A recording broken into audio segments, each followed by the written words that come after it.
La lutine du bord. T'as déjà entendu parler du terme lutin? C'est un petit troll qui aime bien vivre sur les voiliers. Sur de beaux et grands voiliers en bois. C'est super important. Parce que le lutin veille à ce que le bateau soit toujours bien étanche et que l'eau ne s'infiltre nulle part. C'est pour ça que dans certaines régions, les marins l'appellent aussi le calfat. Calfat. Calfater la coque d'un bateau, c'est boucher et coller les fissures avec du brai, une sorte de goudron, et de l'étoupe, une sorte de laine de chanvre ou de jute. Tu vois, le lutin avait un rôle important à jouer en tant que gardien du navire, même s'il lui arrivait parfois de jouer des tours aux marins par ennui. Mais c'était comme ça dans la navigation d'autrefois.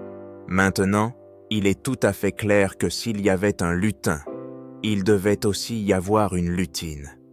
Tu seras certainement d'accord avec moi sur ce raisonnement logique. Et en fait, il y avait autrefois une lutine très célèbre.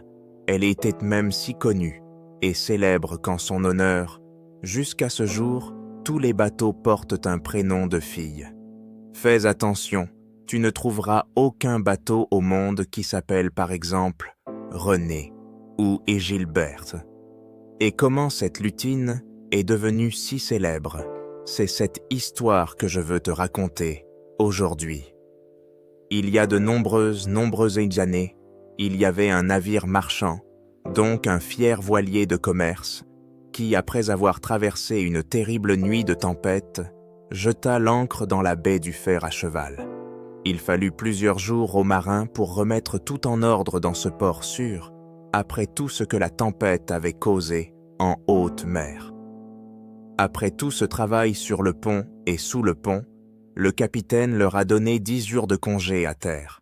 Au fond de la cale, il y avait un petit atelier de menuiserie, comme c'était alors l'usage sur les grands voiliers, pour qu'un menuisier puisse réparer en route tout ce qui pouvait se casser au cours d'un voyage de plusieurs mois.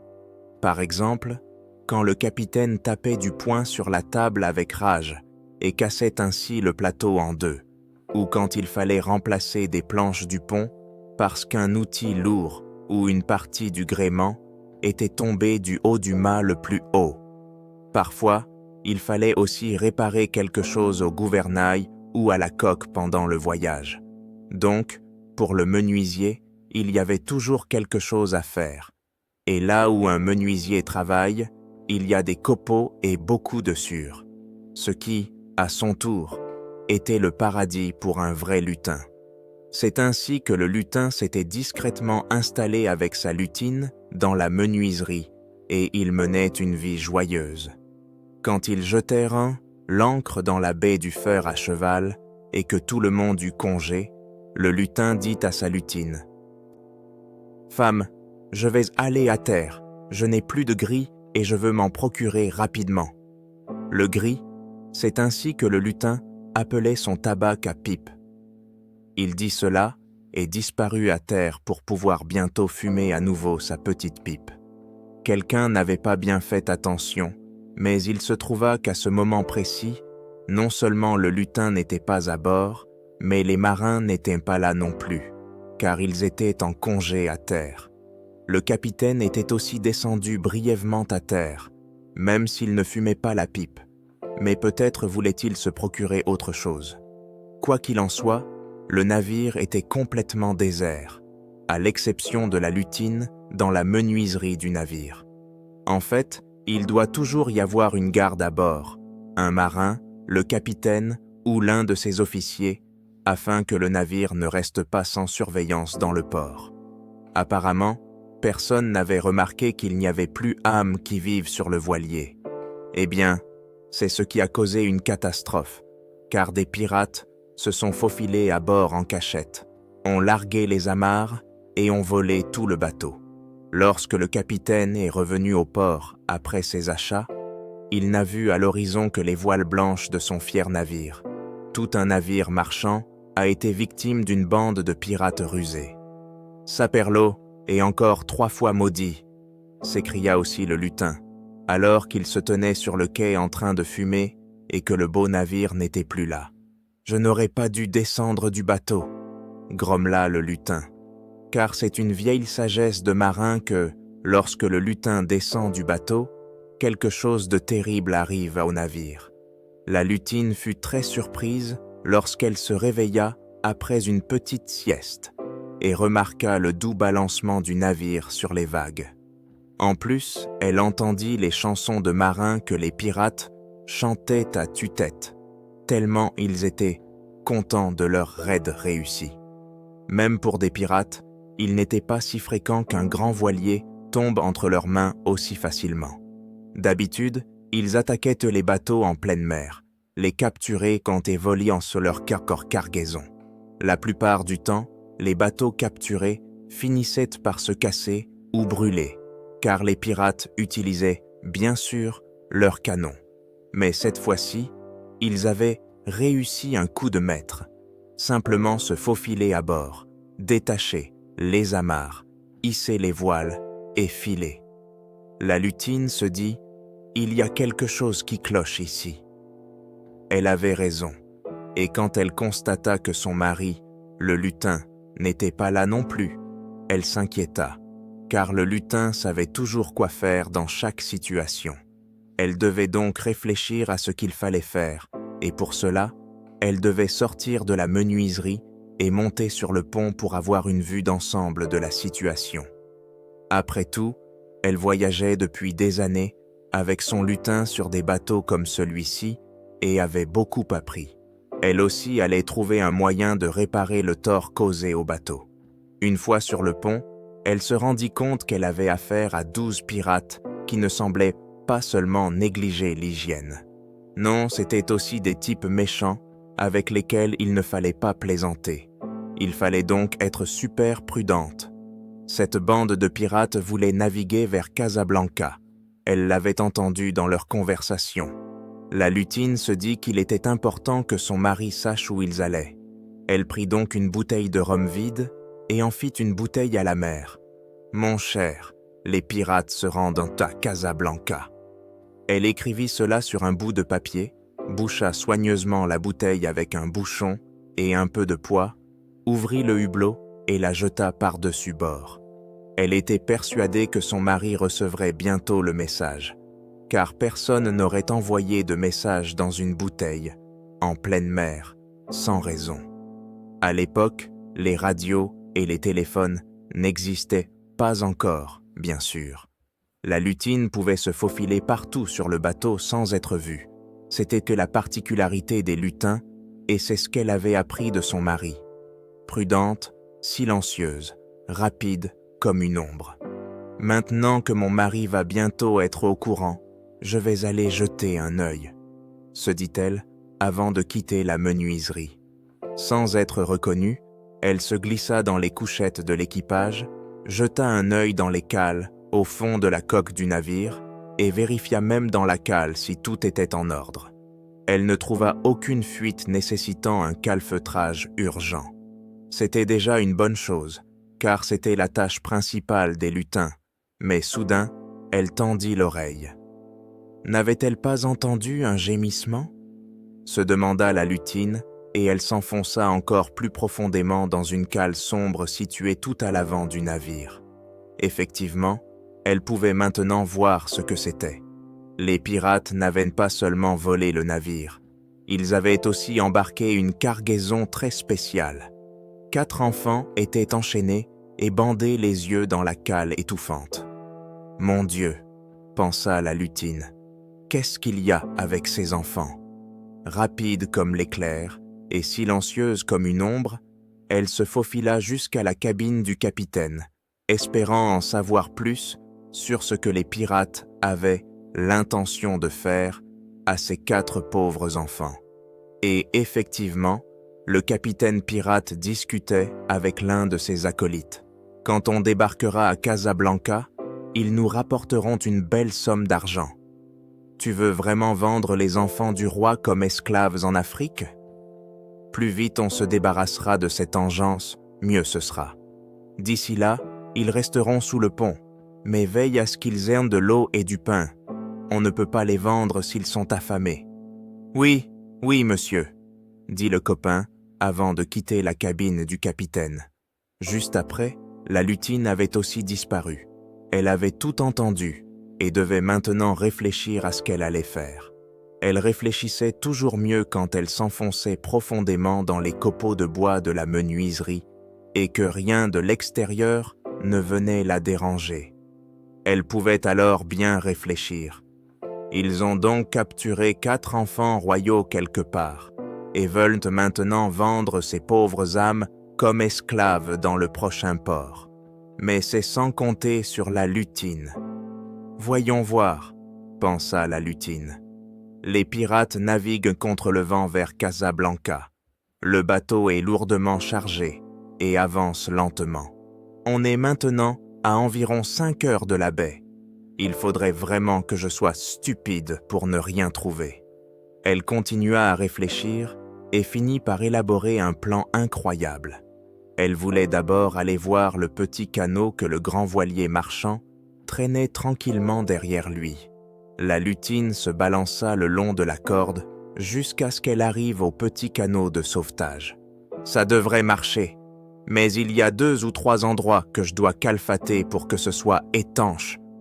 Elle avait apporté de la poix et du chanvre et colmata habilement les endroits endommagés. Voilà, ça ira. Il me faut encore une voile et des provisions.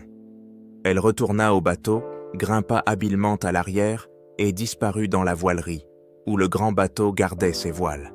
« Celle-ci devrait faire l'affaire », dit-elle en prenant un triangle de toile à voile qu'elle fourra dans un sac marin, puis elle se faufila dans la cuisine. Elle y trouva plein de biscuits pesquis de mer et quelques bouteilles d'eau potable. De retour au canot, elle rangea tout soigneusement. « Maintenant, je dois me montrer aux enfants. Ça va marcher. » Que diraient les enfants s'ils voyaient et entendaient Nata la lutine?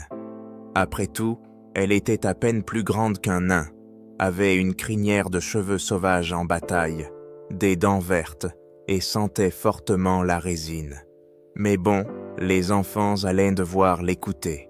Jusqu'à présent, ils avaient les yeux bandés.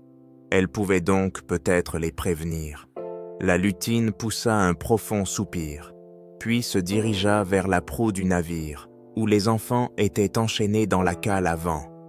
« Chut, les enfants, murmura-t-elle doucement. Écoutez, je veux vous aider. Qui es-tu? Demanda l'un des garçons. Il y avait 2 garçons et 2 filles. Eh bien, comment vous dire? Je ne suis ni une bonne fée, ni une naine, même si je ressemble un peu à une naine, du moins en taille. Mais n'ayez pas peur, nous n'avons pas beaucoup de temps, et je veux vous sauver des pirates. Oui, mais qui es-tu alors? Les enfants, je suis la femme du lutin qui protège ce bateau. Mais mon mari est descendu du bateau dans la baie pour acheter du tabac. Avant qu'il ait pu revenir, les pirates ont volé ce bateau et vous ont enchaîné ici. Je ne me suis réveillé que lorsque nous étions déjà en pleine mer. La femme du lutin? Le garçon était très surpris. Oui, mais s'il vous plaît, je dois vous enlever vos bandeaux pour qu'on puisse s'enfuir ensemble. Ne criez pas de peur, s'il vous plaît. Je ne ressemble pas beaucoup aux enfants humains. Certains, ils ne peuvent même pas me voir. La plupart du temps, on fait notre boulot sur les bateaux sans être reconnus. Mais cette fois, je dois me montrer à vous, sinon on ne pourra pas s'échapper. J'ai préparé un canot. Alors, êtes-vous prêts? Tout vaut mieux que d'être enchaîné ici, ont approuvé les enfants. La lutine avait apporté des outils de la menuiserie et les enfants ont rapidement été libérés des chaînes qui les retenaient à une énorme poutre en bois. Bon, maintenant, enlevez vos bandeaux. Ne sursautez pas et restez silencieux. On doit traverser tout le bateau jusqu'à l'arrière. De là, on devra se hisser à l'aide d'une corde jusqu'au canot. C'est assez facile et je l'ai déjà fait 2 fois aujourd'hui. Même sans bandeau, les enfants ne voyaient presque rien dans le trou sombre, mais ils sont restés courageux, n'ont pas crié et ont suivi la lutine. On doit passer par la cale, Sinon, un des pirates pourrait nous surprendre. La cale était un espace étroit tout au fond de la coque. On avait certes les pieds mouillés, car toute l'eau et l'humidité s'y accumulaient, mais ils ont vite traversé et atteint l'endroit où ils pouvaient facilement attraper la corde qui reliait le navire et le canot. « Voilà comment on va faire, » dit la lutine. « J'ai une corde pour chacun d'entre vous que je vais attacher autour de vos hanches. J'attacherai l'autre bout solidement à la corde et vous glisserez alors dans le canot. Je descendrai en premier dans le canot, puis je pourrai bien vous rattraper. N'ayez pas peur, mon mari a fait les cordes lui-même. Les nœuds sont de vrais nœuds marins, les plus petits d'abord. » « D'accord. » Les enfants se regardèrent, acquiescèrent, et n'avaient en fait pas d'autre choix.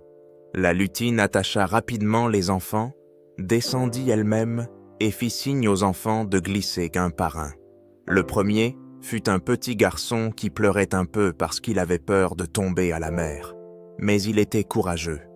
Puis vint la petite fille, puis la fille plus âgée, et enfin le garçon plus âgé. « Asseyez-vous tranquillement. Je dois maintenant détacher la corde du bateau. Puis nous mettrons les voiles et vous verrez à quelle vitesse nous arriverons. » Avec un couteau bien aiguisé, elle coupa la corde, et ils furent libres. Espérons que les pirates ne s'en aperçoivent pas avant un bon moment. S'ils étaient à au moins 100 mètres du bateau, ils seraient en sécurité, car aucun mousquet ne peut tirer aussi loin. Tout resta calme, le petit canot agile s'éloigna. La lutine hissa la voile, et le voyage commença avec un vent arrière magnifique. « Tiens, j'ai pris des biscuits sauts de mer, quelques saucisses et un peu d'eau potable.